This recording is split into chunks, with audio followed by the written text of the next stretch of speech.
যদি কখনো প্রশ্ন ওঠে ভালোবাসা মাপা নিয়ে, হয়তো দেখবে বেশিরভাগ সম্পর্কে জড়িয়ে থাকা মানুষগুলি ব্যর্থতায় সরে যাবে, অথচ তারই লোলুপ চোখের কামুক চাহনিতে অনায়াসেই বুকের খাঁজের ভিতরটা মেপে নিতে সময় লাগবে না। ভালোবাসার অনুভূতিগুলো আজকাল কেমন যেন শারীরিক অনুভূতিতে মিশে গেছে। সম্পর্কগুলো এতই পলকা হয়ে গেছে যে তার মেয়াদ খুবই ক্ষণস্থায়ী।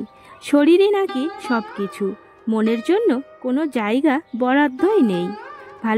ভালোবাসা আজকাল বিজ্ঞাপনে বিজ্ঞাপিত পার্ট টাইম কাজের মতো। পোষালে থাকো, না হলে দরজা খোলা আছে, স্বাচ্ছন্দ্যে বিদায় নিতে পারো। এই ধরনের সম্পর্কগুলোকে বাইরে থেকে দেখে আপনি একেবারে বিহমিত হয়ে যাবেন, কিন্তু ভালোবাসা সুধাপাত্র সেখানে শূন্য। ভালোবাসা কি শুধুই নিজস্ব অনুভূতি, একে অপরের অনুভব করা নয়, দুজনের বোঝাপড়া নয়? ভালোবাসতে গেলে নাকি অপর দিকের মানুষটিকে প্রপোজ করতে হয়, তা না হলে প্রেম নাকি ঠিক জমে না। হাঁটু গেড়ে হাতে গোলাপ নিয়ে বসে তাকে সামনে দাঁড় করিয়ে ভালোবাসার কথা জানাতে হবে। যদি সে রাজি হয় তবেই আপনার ভালোবাসার জয়, না হলে পরাজয় বরণ করে ফিরে আসবেন। ভালোবাসা কি সত্যি এত নিয়ম মেনে হয়? যখন কাউকে আপনি মন থেকে ভাবেন, তখন কি তার অনুমতির জন্য মুখাপেক্ষী হয়ে থাকেন? ভালোবাসায় তাহলে কিসের অনুমতি?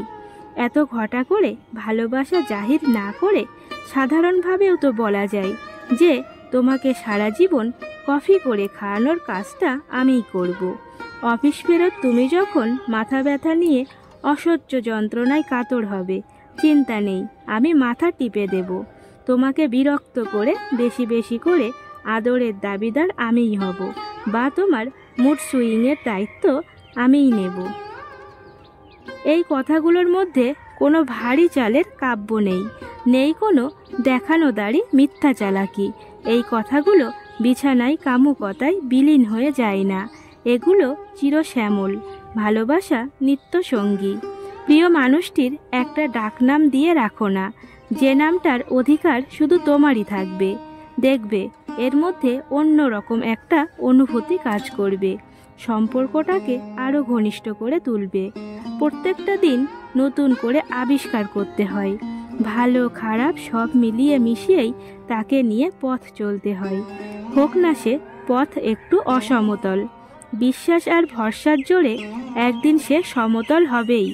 বাস্তবিক ভালোবাসা রূপকথার পক্ষীরাজ ঘোড়ায় চড়া রাজপুত্র আর 7 সমুদ্র পেরিয়ে জয় করে আনা রাজকন্যার গল্প নয়। এর মধ্যে অনেক ঘাত প্রতিঘাত আছে।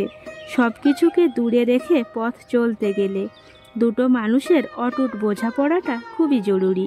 আপনি আপনার ভালোবাসার মানুষকে কিভাবে ভালোবাসবেন, কিভাবে ভালো রাখবেন, একে অপরকে কিভাবে অনুভব করবেন, সেটা সমাজ বা বাহ্যিক কোনো ব্যক্তি ঠিক করে দেবে না। সম্পূর্ণ আপনার নিজস্ব ও ব্যক্তিগত। বন্ধুরা, আজকে এই পর্যন্তই। সকলেই খুব ভালো থাকবেন এবং সুস্থ থাকবেন। ধন্যবাদ।